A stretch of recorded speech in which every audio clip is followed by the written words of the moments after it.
E aí, rapaziada, beleza? Aqui quem fala é o Lucas Lafetado, do canal Mister Enem.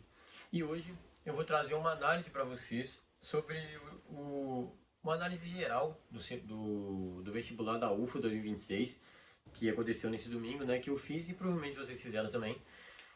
Que eu vou trazer uma análise do meu desempenho, falar sobre a expectativa da nota de corte, a análise da nota de corte, e o que eu vi nos grupos do pessoal da UFO que eles fizeram forms com a expectativa da nota de corte, para dar uma visão geral para nós. E eu vou trazer isso tudo para vocês no vídeo de hoje.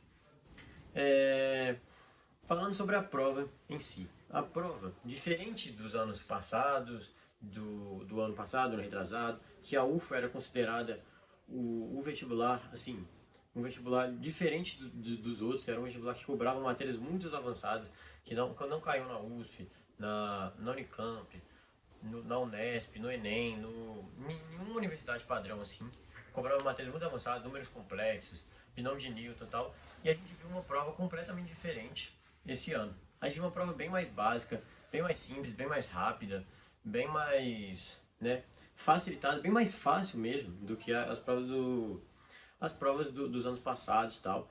Completamente diferente do que eu esperava, do que provavelmente você esperava também. Que estudou bastante para uma prova mais conteudista, para uma prova mais complicada. Então o que a gente viu nessa prova foi uma coisa que a gente não esperava mesmo e que surpreendeu no início positivamente, mas depois, quando a gente foi ver os gabaritos, as coisas, a gente viu que estava realmente mal feito. Apesar de estar mais fácil, estava mal feito, estava difícil de acertar as questões com assertividade, com confiança, porque não estava uma prova muito bem feita assim.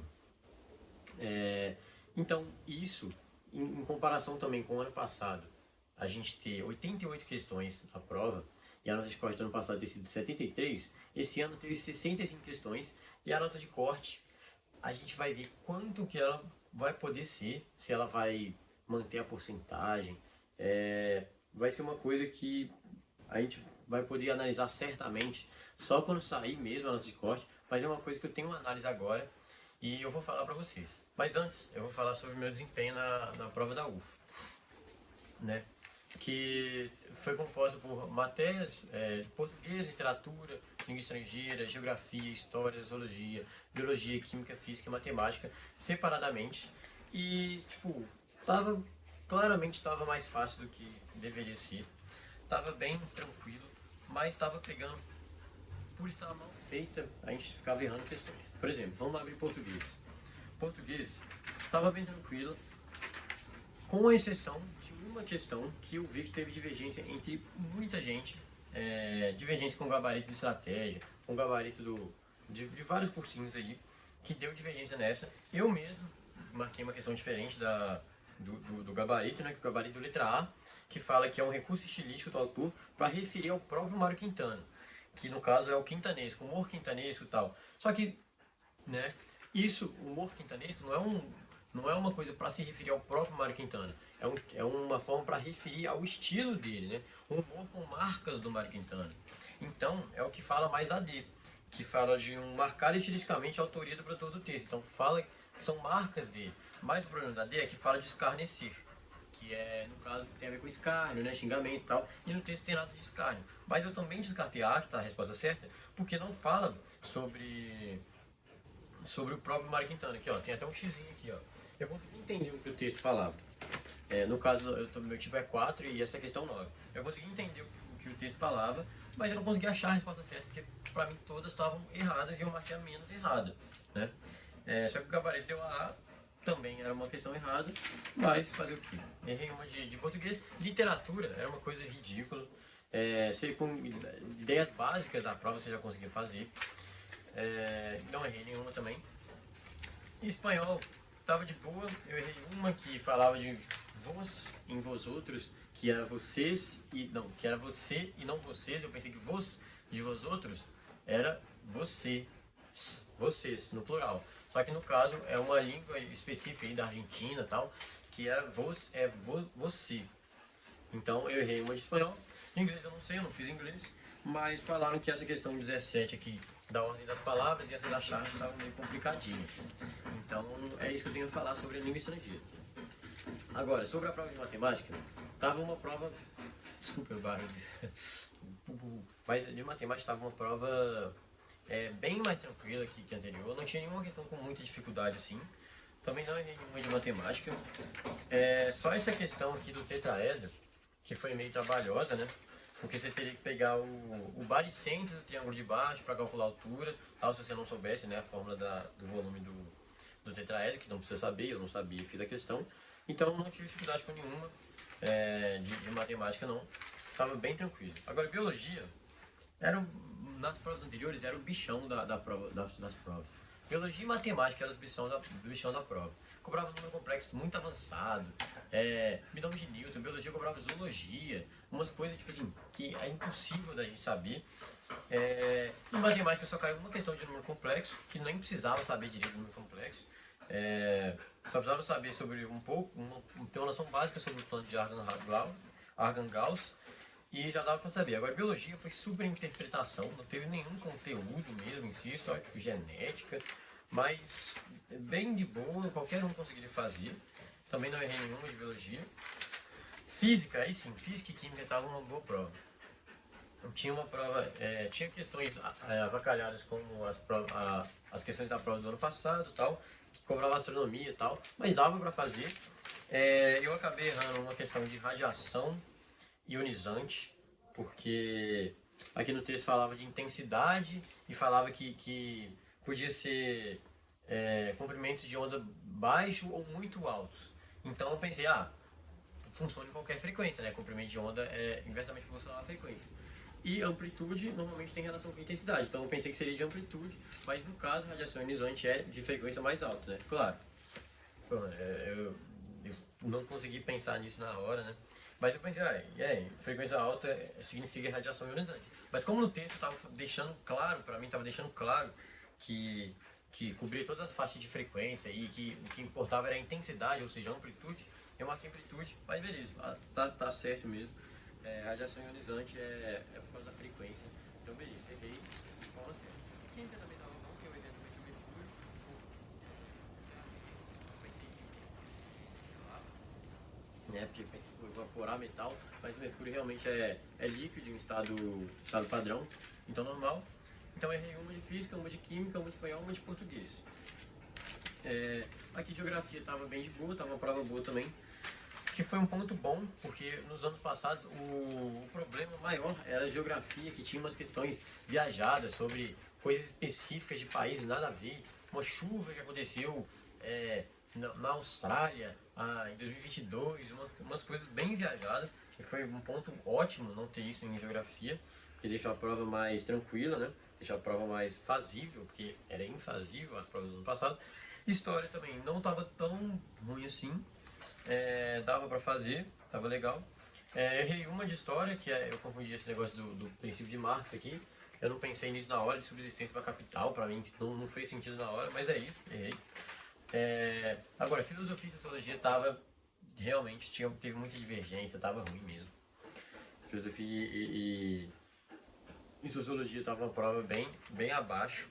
Ano passado era uma prova muito conteudista, muito complicada, mas não lembro de estar mal feita assim.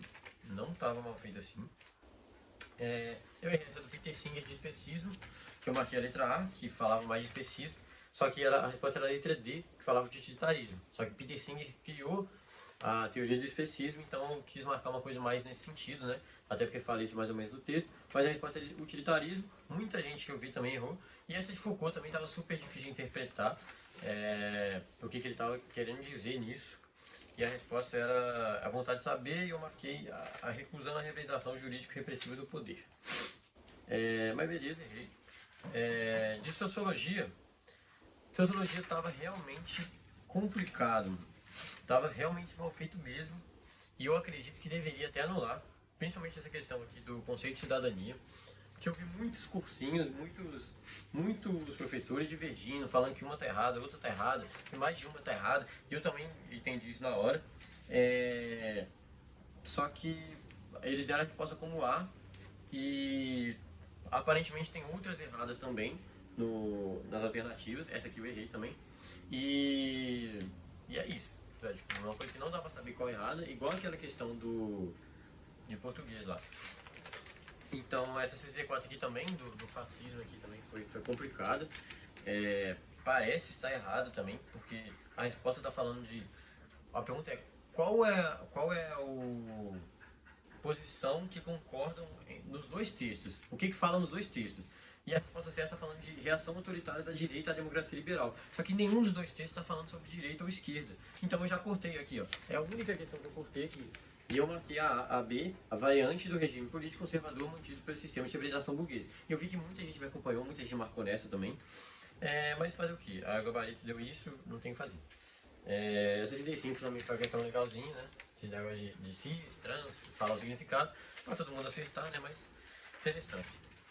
A redação também eu achei legal. Eu não fiz o tema da adoção do artigo de opinião, eu fiz o tema da carta de solicitação para o ministro, falando da crise ambiental, do comprometimento ambiental do Brasil, né? Então eu achei interessante, acho que se for corrigir minha redação, eu vou bem assim nessa redação. Mas beleza, visão geral sobre o texto, sobre a prova. Tava uma prova mais fácil, sim, mas deu pra gente ver que realmente estava mal feita algumas questões. Tinha questões que tinham mais de uma questão errada, mais de uma questão certa, que não tinha nenhuma certa. Então, por exemplo, a questão do quintanesco de português. Tinha todas erradas, não tinha questão certa e o gabarito forçou uma certa que não dava para saber isso na hora e muita gente errou. Teve gente marcando A, B, D, muita gente. Aquela também da propriedade, do direito civil, que um monte de gente marcou outras coisas, que comprovaram que estava errado, né? Os professores de cursinho eu vi comprovando, mostrando porque cada coisa estava errada. Então tinha mais de uma questão errada, várias questões assim mal feitas que não dava para a gente ter um alto índice de assertividade, mesmo a prova sendo mais fácil que o normal. Então, a partir disso, a minha análise da nota de corte é que não seja tão alta quanto, por exemplo, 60 ou mais de 60, que é a minha visão que eu tive enquanto eu estava saindo da prova, achando que a prova estava de boa, estava mais fácil, eu achei que seria mais de 60, assim. Achei que eu também teria acertado mais de 60, mas não foi o caso. Eu acertei 56, né, pela soma, não tinha falado da soma. Acertei 56, foi bem abaixo do que eu esperava, né? Mas, então, o que eu acredito é que a nota de corte seja por volta de 58. Eu acredito que seja 58 mesmo, 58. Mas, o que eu tinha falado no início do vídeo sobre o Forbes, sobre aquele grupo? O pessoal da UFA, os veteranos lá da UFA, né, fizeram um grupo para nova turma da UFA, né? Só que não é só para quem vai passar que tá lá, é para quem fez o vestibular, jogar a nota no Forbes e eles fazerem uma estimativa da nota de corte. E eu vi lá, todo dia eles mandam parcial. Então a parcial de hoje foi 55. Deu até uma esperança, né? A minha nota de 56, lá a parcial deu 55. E eu vi muito pouca gente fez mais de 60. Assim, menos de 7 pessoas fizeram mais de 60. Então, mudou a minha visão. Eu vi isso hoje. Alterou a minha visão sobre a nota de corte da prova. Talvez abaixo. Eu acho que não chega a 56. Eu não tenho esperança nenhuma de chegar a 56. Mas a esperança de morre, eu espero que chegue. Só que eu tô meio sem esperança nenhuma mesmo. Vai dar certo, não deve chegar. Tipo, quase certeza que não deve chegar. Eu chuto que feche em 58. Mas se vocês quiserem participar aí desse grupo, assinar esse forms e tal, colocar lá, é muito rapidinho, só você colocar quantos acertos você colocou, quantos acertos você fez. Você manda mensagem aqui nos comentários que eu vou entrar em contato com você, do grupo você entrar e tal, e colocar o forms lá, acompanhar as parciais. Eles todos os dias estão mandando parcial, pode ser que a parcial aumente, diminui, porque como são 180 vagas para passar para o segundo semestre, eles estão fazendo uma estimativa com base no espaço amostral que eles têm, né? Já tem mais de 800 pessoas no grupo, mas eles não estão colocando 180 pessoas lá, né? Então pode ser que a nota de corte abaixe, mantenha, aumente também, aumente muito. Então não dá para saber, né? A gente só vai saber realmente quando sair o resultado oficial. Mas é uma boa estimativa para você fazer, para você ficar mais tranquilo, para você já falar, tá, já não vou passar de uma vez, para você... Então você fala, ó, aqui talvez tem alguma chance, para você acalmar o coração. Então, mandem nos comentários se você quiser participar do grupo, que eu vou falar com você e tal. Então, é isso. Igual eu falei, pra mim eu acho que eu fiz uma redação boa, então se corrigir minha redação, eu acho que dá sim pra buscar essa vaga. porque ficou uma redação muito boa mesmo, eu acho. Eu não costumo fazer carta de solicitação, mas eu achei que ficou excelente. E você que fez a prova, eles vão corrigir sua redação e você, se tiver feito a redação, você vai passar, caso você tenha dado like no vídeo. Então, se você der o like e inscrever aí no canal, eles vão corrigir sua redação. Aí a redação vai de você. Eu não vou garantir que você vai passar também, mas se você der o like, eles vão corrigir sua redação. Porque eu e você, nós vamos passar, né? Brincadeiras à parte, eu não acho que eu vou passar, não. Acho que é muito difícil, quase impossível. Para mim, chega a ser impossível não corrigir minha redação. Mas esse negócio do parcial me deu esperança. Então, se você quiser entrar também, você dá um toque aí. No mais, é isso mesmo. Muito obrigado aí pelo vídeo, por estar até aqui. Espero que você tenha gostado. E fica aí que todo direto eu faço live de fazendo simulado, assim, simulado da plataforma SAG e tal, tipo, resolvendo simulado, explicando pra vocês aí as paradas que eu costumo fazer direto, assim, e bota isso. Pode entrar no canal e na parte lá de ao vivo, pode entrar que vai ter várias lives de eu corrigindo as provas do simulado da SAT. Então, se você quiser ver como é que faz, o tipo de estilo de prova, é sempre bom, sempre assisto o pessoal que faz as lives aí. Eu gostei desse conteúdo, eu ajudo também, me ajuda a fazer a prova. Então, se vocês quiserem acompanhar lá, bora lá, entra lá, que é tudo de bom. Valeu, pessoal, até a próxima.